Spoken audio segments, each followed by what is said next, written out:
Hello, good evening, all of you. Welcome to the session on lateral elbow pain. I am Dr. Madan Pandian for you from Pondicherry. Here we focus on lateral epicondylitis. The commonest cause of lateral elbow pain is lateral epicondylitis.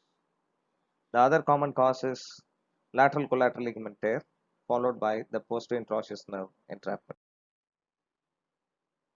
A brief anatomy of the common extensor tendon. It has got four tendons arranged together: the ECRB, EDC, EDM, and the ECU. Extensor carpi radialis brevis and extensor digitorum communis are the two tendons actually seen on ultrasonography. The most superficial one is the extensor digitorum communis, and slightly deeper is the ECRB, extensor carpi radialis brevis. Symptomatology of lateral epicondylitis. It presents with a lateral elbow pain and a functional impairment because of the involvement of the extensor tendons. The mechanism of injury being repetitive microtrauma by virtue of a job or a sports or a daily activity. Repeated supination of the forearm and the dorsiflexion of the wrist is the one actually which creates the injury. Diagnosis of lateral epicondylitis is purely clinical. So what is the role of ultrasonography and other imaging modalities? These are useful only for staging and looking for other pathologies. Staging in the sense, the earliest one to find out on ultrasonography is a hypoechogenicity, particularly on the extensor carpi radialis brevis, which histologically corresponds to collagen degeneration and fibroblastic proliferation. There are other changes to be looked at. The tendon changes, sometimes a thickening or a thinning or maybe a tear, calcification, stippling, and color signals may also be seen, which actually represents neoangiogenesis. Having a sonoelastography is always a sophisticated. This is the actual picture of means ultrasound picture of a lateral epicondylitis. This is the hypoechogenicity on the ECRB. Okay, this is the hypoechogenicity. This is a stippling and calcification seen, and on the summit of the epicondyle, the lateral epicondyle, you could see the cortical irregularity there. So you could see the hypoechogenicity, stippling and calcification, and the cortical irregularity. If you had applied the color Doppler here, you could see neoangiogenesis, right?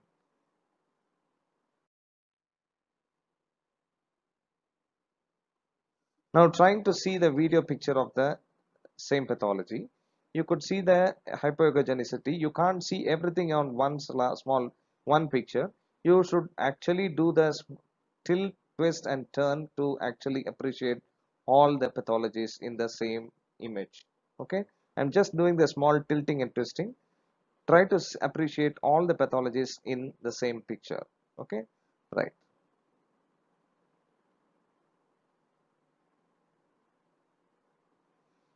You could see this is where the pathology, entire pathology lies. Okay, right. Rule out the tears. It could be a partial or a complete tear. It could be an acute or a chronic tear. Partial tear, always you could appreciate that there is a small intersubstance tear within the tendon of the ECRB. A complete tear, you could actually see it, the tendon actually would have retracted from each other.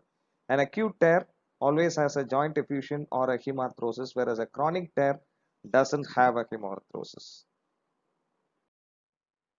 Differential diagnosis of a lateral elbow pain or lateral epicondylitis is an LCL tear where MRI is always supposed to be the more sensitive of the imaging modalities. Then comes your pin entrapment and looking for other soft tissue masses, again MRI being the better one.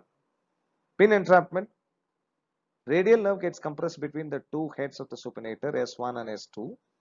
Just at the entry point between the S1 and S2, there is something called the arcade of Froese. So that arcade of Froese is the one which actually compresses. In ultrasonography, there is a loss of fascicular pattern, hyperemia, and thickening, which actually is diagnostic of a posterior interosseous nerve entrapment. Interventions for lateral epicondylitis. It could be a small needle fenestration followed by a PRP injection, steroid injection, and sometimes even an autologous whole blood can work. Okay. Side effects and complications. It could actually lead on to a tear, an acute on chronic tear. Particularly, you should be careful enough to inject a steroid blindly or inadvertently. It can actually inject into the tendon, which can actually land up with a tear, right? This is a video which I have made trying to explain about the pathology. Okay, this is the hypoechogenicity, calcification and stippling there, cortical irregularity at the summit of the epicondyle, lateral epicondyle. You could see the radial head here. You could see the two tendons there, the two tendons of the EDC and the ECRB, extensor digitorum communis and the extensor carpi radialis brevis. Okay, right. Running it as a video. Okay, appreciate the pathology, then comes the needling, and then comes the problem of injecting into the tendon. Okay, classic images of a lateral epicondylitis, stippling calcification. You could see the hypoechogenicity onto the ECRB, which is the earliest. One thing which I have missed here deliberately is neoangiogenesis. I have not applied the color Doppler. You have to appreciate the neoangiogenesis. You always means try to examine clinically, apply the ultrasonography, stage the lateral epicondylitis pathology, stage the pathology, and then go for the intervention. Not just jump into the intervention. Anybody who has got lateral elbow pain is not labeled as a lateral epicondylitis, right? This is how you do a needle fenestration. Needle fenestration is done just to create an acute inflammation just before PRP injection. You could see the tendon there. I'm just doing a needle fenestration into the substance of the tendon where that calcification was there. I'm just trying to disturb everything out. Then put in a PRP of around volume of 2 to 4 ml of PRP into the tendon. Okay, if you are going to put in a steroid injection, you are not, this is PRP into the tendon I'm injecting. If you are going to inject steroid, you should always put it underneath the tendon. You should not inject into the tendon, otherwise you are going to land up with something like this. This is a tear because of a blind injection of steroid into the tendon, which happened elsewhere in some of Middle East countries there, and almost near complete tear of the ECRB. This has happened. So you should be careful enough. The role of ultrasonography for staging and for guiding interventions.